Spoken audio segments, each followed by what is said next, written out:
জমিয়তের সভাপতি ওবায়দুল্লাহ ফারুক সাহেব বক্তব্য দিচ্ছে যে বাংলাদেশে ইসলামী আন্দোলন জামাত শিবিরের সাইক্লোন চলতেছে, এই সাইক্লোন ঝড় আমরা বন্ধ করে দেব, 5 বছরে তাদের শরীর থেকে তাদের জামা কাপড় খুলে ফেলবো। জোরে কর নাউজুবিল্লাহ। সাইক্লোন চলতেছে জামাতের, ওরা বলতেছে 5 বছরে শরীরের কাপড় চোপড় সব খুলে ফেলবো। ও একটা ইসলামী দলের প্রধান, মাথায় টুপি, মুখের মধ্যে দাড়ি, যাকে বলা হচ্ছে আকাবির, এত বড় মুরব্বী, এত বড় সম্মানিত লোক, এখন হুজুর হইয়া আর এক হুজুরের বলতেছে কি খুলবো, শরীরের কাপড় চোপড় খুলে ফেলবো। আচ্ছা বলেন তো, একটা মানুষের কাপড় চোপড় খুলে ফেলা এই ভাষা কি ভালো না খারাপ? কতটা নোংরা, জঘন্য, অশ্লীল হলে এমন আকাবিরের মুখ থেকে এমন ভাষা বের হয়? আমরা তো জিজ্ঞেস করি যে কাপড় খোলার এত ইচ্ছে কেন, কাপড় খুলে আপনারা কি করতে চান, এটা জাতি জানতে চায়। কথা বলেন না কেন? অন্যান্য সাধারণ দলেরাই এমন কথা বলার সাহস পায় না, অথচ হুজুর হয়ে হুজুরের কাপড় খুলতেছে। আর আমরা এই কাপড় খোলাখুলি যুদ্ধ লিপ্ত হয়েছি, এই সুযোগে ইসলামের 12টা বাজতেছে। আজকে তোমরা একটা দলের দালালি করতে গিয়ে, একটা দলের পা চাটতে গিয়ে তোমাদের হাতে মুলো আর হারকেন ধরে ছেড়ে দিল, তারপরও তোমাদের শিক্ষা হলো না। 12 তারিখের আগে আমরা সবাই যদি একতাবদ্ধ হতাম, হয়তোবা দেশের চিত্র ভিন্ন হতো, ইসলাম বিজয় হতো। আমরা নিজেরা দলাদলি করে এই বাংলাদেশ ইসলামের 12টা বাজাইছে। সুতরাং ফতুয়ার মেশিন গান লাগিয়ে কোনো কাজ হবে না। জাতি সচেতন হয়েছে, ইসলামী আন্দোলনকে এই জমিন থেকে নিশ্চিহ্ন করা যাবে না ইনশাআল্লাহ। শুধু ফতুয়াবাজি, আমরা কিছু পারি আর না পারি, শুধু ফতুয়াবাজি করাতে আমরা কিন্তু এক্সপার্ট।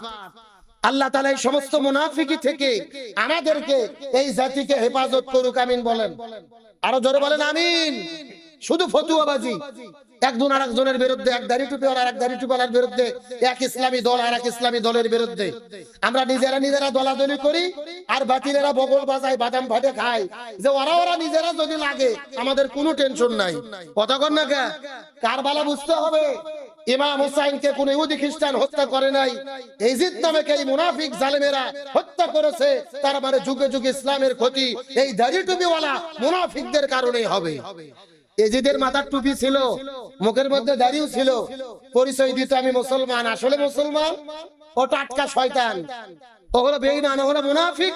তাহলে বলতে চাচ্ছিলাম, এই যে ঘটনা ঘটলেন রাসূলের ওফাতের কয় বছর পর? সবাই কথা বলেন, 50 বছর পরে। আমার প্রিয় বন্ধুগণ, মুসলমান ভাইরা গভীর মনোযোগ লক্ষ্য করুন। কোন দিকে নজর নাই, কোন দিকে তাকাতাকি নাই। রাসূল আরবি সাল্লাল্লাহু আলাইহি সাল্লাম দুনিয়া থেকে বিদায় নেওয়ার 50 বছর পরে কারবালার ঘটনা দুনিয়ার মধ্যে সংগঠিত হইলেন। মিশকাত শরীফের 5699 নম্বর হাদিসে হযরত সাঈদ বিন মুসাইদ রাদিয়াল্লাহু তাআলা বলেন, ইজিদ 61 হিজরিতে জোর করে ক্ষমতা দখল করার পরে ইসলামের বিরুদ্ধে 4টা কাজ করেছিল। চিৎকার করে বলেন কয়টা? আরো জোরে বলেন। হযরত সাঈদ বিন মুসাইদ রাদিয়াল্লাহু তাআলা বর্ণনা করে বলেন, ইজিদ 61 হিজরিতে জোর করে ক্ষমতা দখল করার পরে 4টা কাজ ইসলামের বিরুদ্ধে করেছিল।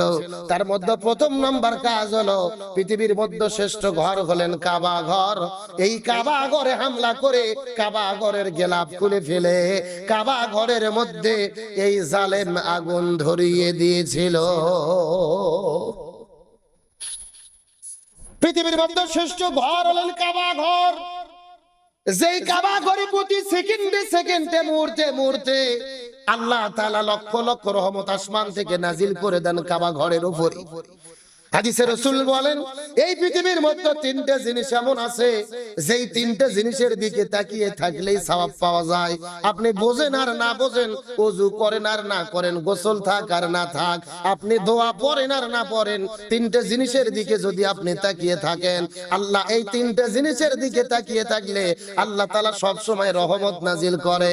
1 নম্বর হলো পিতামাতা। এই দুনিয়ার ভিতরে যাদের বাবা মা দুনিয়ার মধ্যে বেঁচে আছে, আপনি রহমতের নজরে যদি বাবা মার মুখের দিকে তাকিয়ে থাকেন, আল্লাহ তাআলা আপনার উপরে রহমত নাজিল করবে, আপনার সগীরা গুনাহগুলোকে maaf করে দেবে। 2 নম্বর হলো কোরআন। পবিত্র কোরআনের দিকে আপনি যদি নেক নজরে তাকিয়ে থাকেন, আপনি কোরআন পড়েন আর না পড়েন, আপনি কোরআন বোঝেন আর না বোঝেন, কোরআনের দিকে যদি আপনি নজর দিয়ে তাকিয়ে থাকেন, আল্লাহ আপনার উপরে রহমত নাজিল করবে। আর 3 নম্বর হলো কাবা ঘর। আপনি যদি পবিত্র মক্কায় যান, কাবা ঘরের পাশে যদি দাঁড়িয়ে যান, আপনি তাওয়াফ করেন আর না করেন, নামাজ পড়েন আর না পড়েন, সিজদা দেন আর না দেন, দিনরাত 24 ঘন্টার মধ্যে যে কোনো সময় আপনি কাবা ঘরের পাশে গিয়ে পবিত্র কাবা ঘরের দিকে যদি তাকিয়ে থাকেন, রাসূল বর্ণনা করে বলেন কাবা ঘরের দিকে যতক্ষণ তাকিয়ে থাকবেন, আল্লাহ আপনার উপরে হাজারো লক্ষ রহমত আপনার দিকে নাজিল করতে থাকে। যেই কাবা ঘরের দিকে তাকিয়ে থাকলেই সওয়াব পাওয়া যায়, অথচ ওই কাবা ঘরে জালেমের বাচ্চা এজিদ যাওয়ার পরে ওই মক্কার গুরুত্ব কমানোর জন্য তিনি কাবা ঘরের মধ্যে আগুন ধরিয়ে দিয়েছিলেন। ইসলামের বিরুদ্ধে 4টা কাজ করলো। প্রথম নম্বর কাজ হলো কাবা ঘরের মধ্যে আগুন ধরিয়ে দিলেন। 2 নম্বর কাজ হলো নবীজির মসজিদ, মসজিদুল নববী, যেই মসজিদুল নববীর ভিতরে প্রতি রাকাত নামাজ পড়লে আল্লাহ তাআলা 50,000 রাকাতের সওয়াব দান করে। কাবা ঘরে 1 রাকাত নামাজ পড়লে 1 লক্ষ রাকাতের সওয়াব আল্লাহ তাআলা দান করে।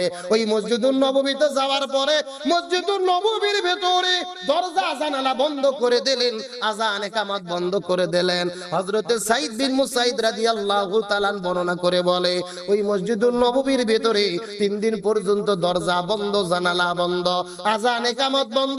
3 দিন পর্যন্ত এই জালেম মসজিদুল নববীতে আযান দিতে দেয় নাই, নামাজও পড়তে দেয় নাই। হযরতে সাইদ বিন মুসাইদ রাদিয়াল্লাহু তাআলা বলেন আমি কোন ভাগ্যক্রমে আমি মসজিদুল নববীর মধ্যে আটকা পড়ে গিয়েছিলাম। চতুর্দিক থেকে যখন জালেমেরা হামলা করেছিলেন মসজিদুল নববীর ভিতরে, আমি ভেতরে ঢোকার পরে হঠাৎ করে চতুর্দিক থেকে আক্রমণ করার পরে মসজিদুল নববীর দরজা জানালা বন্ধ।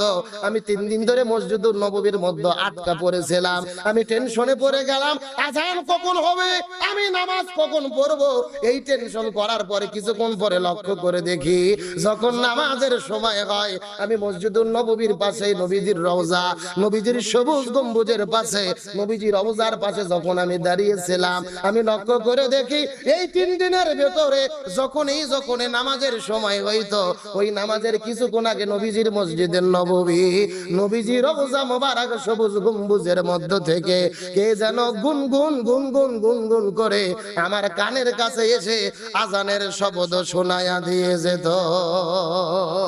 লিল্লাহি তাকবীর। মদিনা যাইতে পারলাম না, মদিনা দেখতে পারলাম না, সবাই মদিনা যাইতে পারলাম না, মদিনা দেখ আমি অসহায় তাই এত দূরে রই, আমি অসহায় তাই এত দূরে রই, শুধু সালাম জানাই, মদিনা যাইতে পারলাম না, মদিনা দেখ মদিনা নাম কত সুন্দর,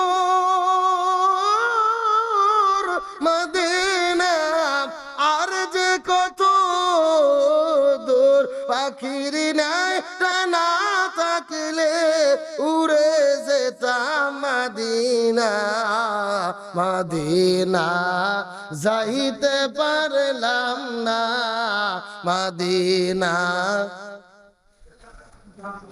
আমি অসহায় তাই এত দূরে রই, শুধু সালাম জানাই, মদিনা যাইতে পারলাম না, মদিনা দেখতে পারলাম। হযরত সাইদ বিন মুসাইদ রাদিয়াল্লাহু তাআলা বলেন আমি মসজিদুল নববীর মধ্যে আটকা ছিলাম, নবীজির সবুজ গম্বুজের মধ্য থেকে কে যেন গুনগুন গুনগুন করে নামাজের যখন সময় হতো আমার কাছে আযানের শব্দটা শোনায় দিয়ে যেত। এই যে জোর করে ক্ষমতা দখল করে 4টা কাজ করেছিলেন। 1 নম্বর কাজ হলেন কাবা ঘরে আগুন লাগিয়ে দিলেন।